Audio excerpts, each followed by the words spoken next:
Hello everyone, welcome back to your own channel. आज हम करने जा रहे हैं आपका वर्कशीट नंबर 31 विषय विज्ञान कक्षा 10, हमारी डेट 20 सितंबर के लिए। तो चलिए शुरू करते हैं। आज की वर्कशीट में हम जो हमारा पार्ट है प्रकाश, उसके अंदर परावर्तन और अपवर्तन के बारे में पढ़ेंगे। पहले इसका जो बेसिक कॉन्सेप्ट है वो हम देख लेते हैं। जो गोलीय दर्पण होता है, गोलीय दर्पण के कुछ आधारभूत जो संप्रत्यय है उसको हम समझेंगे। चलिए देखते हैं। आइए हम कांच के खोखले गोले पर विचार करें। मान लीजिए एक कांच का शीशे का आपके पास गोल आकार एक गोला है, ठीक है ना। गोला क्या होता है, देखो जो वृत्त होता है, गोला होता है, इनमें फ़र्क है ना। गोला क्या होता है, जैसे आपकी बॉल है, ठीक है। अगर वो अंदर से खोखली है, जैसे फुटबॉल शायद होती है खोखली, वो तो शायद क्या होती है, तो वो क्या है, एक गोला है। ऐसे ही हमने कांच का एक गोला ले लिया और यदि हम खोखले गोले से एक टुकड़ा काटते हैं, इसको काट देते हैं, इसका थोड़ा सा हिस्सा, तो ये हिस्सा हमारे पास बन जाता है। तो मैं इस हिस्से को अलग से ले लूँ तो हमें एक चमकदार टुकड़ा मिलता है। ये जो चमकदार टुकड़ा मिलता है, इस टुकड़े से गोलीय दर्पण हम बना सकते हैं। कैसा दर्पण, ये गोले से हमने लिया है, शीशे कांच है ना, तो जो आपका जो शीशा है कैसा हो गया, गोलीय शीशा हो गया, तो गोलीय दर्पण इससे हम बना सकते हैं। तो ऐसे दर्पण जिनका परावर्तक, ठीक है, पृष्ठ गोलाकार होता है, ठीक है ना, पृष्ठ गोलाकार होता है, गोलीय दर्पण कहलाते हैं। जो गोले से, सिंपल सी भाषा में यही है कि जो गोले से आपके बनाए जाते हैं, कर्व मतलब मुड़े हुए, ठीक है, तो इनको हम क्या बोलते हैं, गोलीय दर्पण कहलाते हैं। एक गोलाकार दर्पण जिसका परावर्तक सतह अंदर की ओर घुमावदार होता है, ठीक है, मतलब ऐसा गोलाकार दर्पण जिसका जो चमकदार जो हिस्सा चमकता है, ठीक है, मतलब जहाँ से आपको दिखता है शीशा, एक तरफ से पीछे से आप देखोगे तो पॉलिश होती है और एक तरफ से आपको अपना उसमें चेहरा दिखता है ना।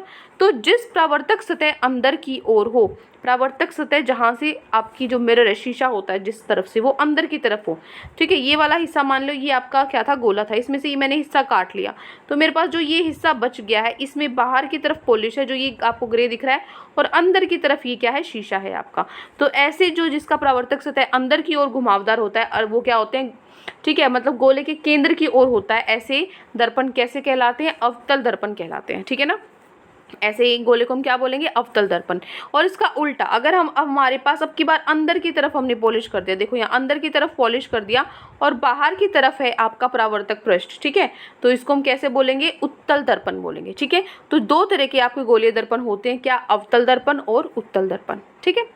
अब कुछ गोलीय दर्पण से संबंधित महत्वपूर्ण शब्दावली है, कुछ इंपॉर्टेंट टर्म्स हैं। जैसे पहले वक्रता केंद्र। वक्रता केंद्र क्या होता है, जिसको हम इंग्लिश में बोलते हैं सेंटर ऑफ कर्वेचर।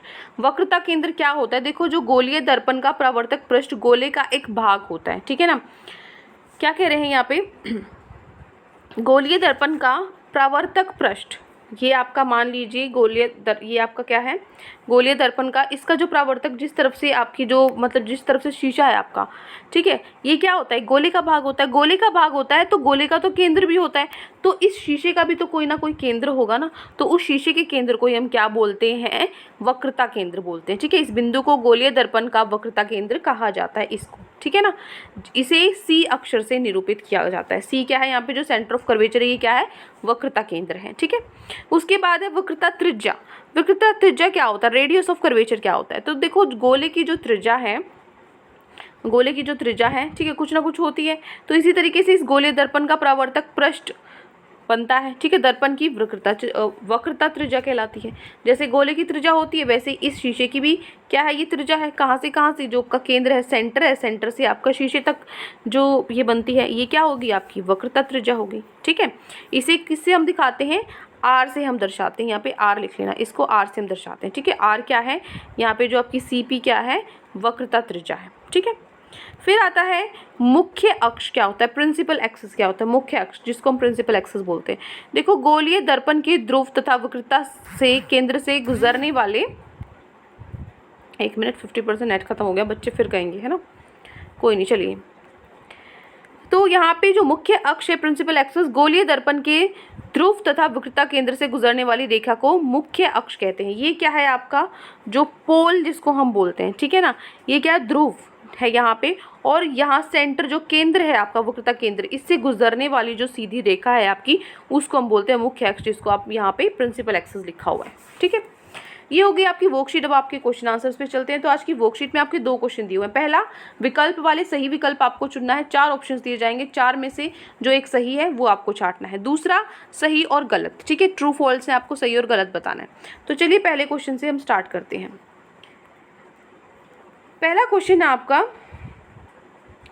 ऐसे दर्पण जिनकी परावर्तक सतह घुमावदार होती है कहलाते हैं। परावर्तक सतह जिनकी घुमावदार होती है, शीशे जो गोलाई से में होते हैं, क्या होते हैं वो? समतल दर्पण, गोलीय दर्पण, ए और बी दोनों, या फिर कोई नहीं। अभी अभी हमने किया ना, क्या होते हैं? गोलीय दर्पण होते हैं, ठीक है।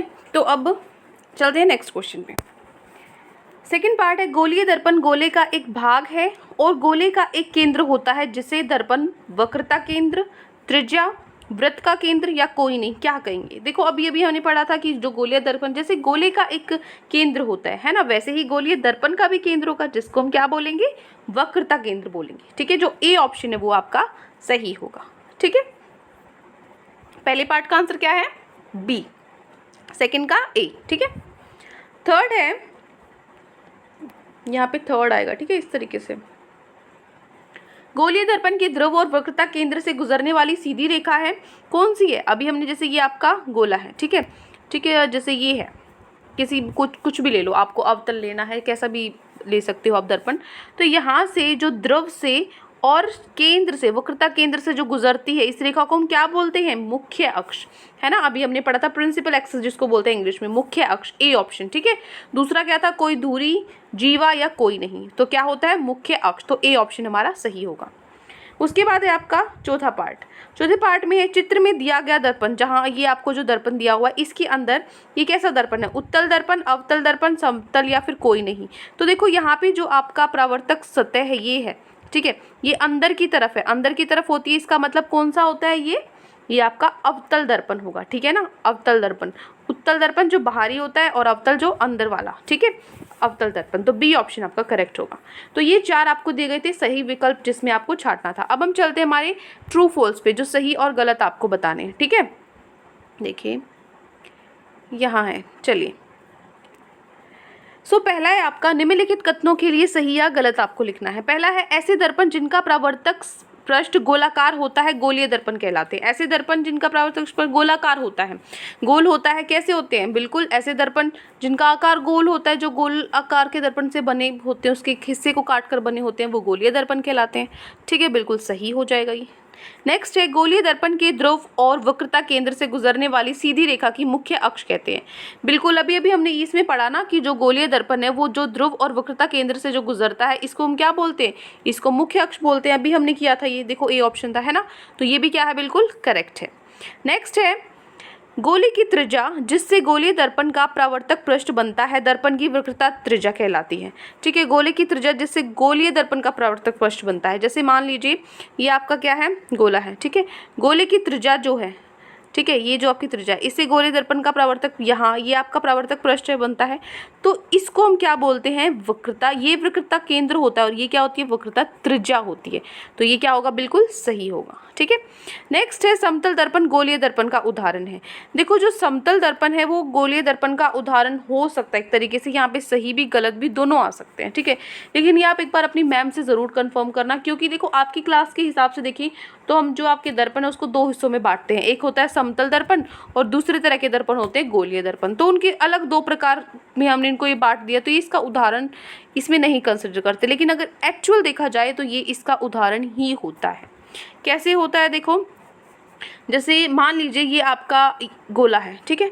अगर मैं और बड़ा बनाऊंगी यहाँ पे, और देखो तो यहाँ पे थोड़ा सा और स्ट्रेट हो गया, पहले और ज़्यादा गोलाई थी, ठीक है। ऐसे ही मैं और ज़्यादा बड़ा बनाऊंगी, ठीक है। तो ये जो लाइन है ना ये सीधी होती जाएगी। जब आपका जो सी है ना इन्फिनिटी हो जाएगा, ठीक है ना, बहुत ज़्यादा जो आपकी जो त्रिज्या है ये वाली इतनी ज़्यादा हो जाएगी कि यहाँ से आपको सीधा क्या मिल जाएगा, मतलब इस तरीके से ये इतना ज़्यादा बड़ा होगा सर्कल कि यहाँ से आपको समतल दर्पण मिल जाएगा।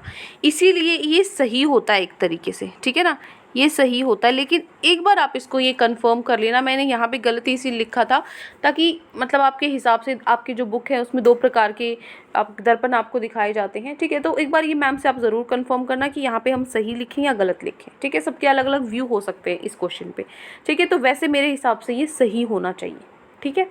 लेकिन मैंने पहले गलत लिखा था, इसलिए लिखा था क्योंकि एक मतलब आपकी जो जैसे 11th-12th में तो फिर भी इसका आंसर वो होता है कि ट्रू आ सकता है। शायद आपके सिलेबस में ये नहीं था कि इन्फिनिटी अगर हो तो वो उसका एग्जाम्पल है आपकी बुक में, ठीक है। देख लेना, टीचर से ज़रूर कंफर्म कर लेना एक बार। चलिए लास्ट क्वेश्चन है 5th, उत्तल दर्पण गोलीय दर्पण नहीं है। देखो जो उत्तल दर्पण है वो गोलीय दर्पण नहीं है। अभी तो हमने पढ़ा 2 तरह के गोलीय दर्पण होते हैं, एक अवतल एक उत्तल। तो उत्तल तो गोलीय दर्पण होता है लेकिन इसमें नहीं लिखा हुआ, इसका मतलब ये भी क्या है, गलत है, ठीक है। तो ये आपके हो गए ट्रू फॉल्स, सही या गलत। तो ये छोटी सी आपकी वर्कशीट थी, 2 क्वेश्चंस आपको दिए गए थे। आई होप आपको अच्छे से समझ में आ गए हैं। कोई भी डाउट है किसी भी क्वेश्चन में तो कमेंट सेक्शन में आप मुझसे पूछ सकते हैं, और अगर आपको लेक्चर अच्छा लगे तो चैनल को सब्सक्राइब कर सकते हैं, वीडियो को लाइक कर सकते हैं। आज के लिए इतना ही, मिलते हैं नेक्स्ट वीडियो में। Till then take care, bye bye.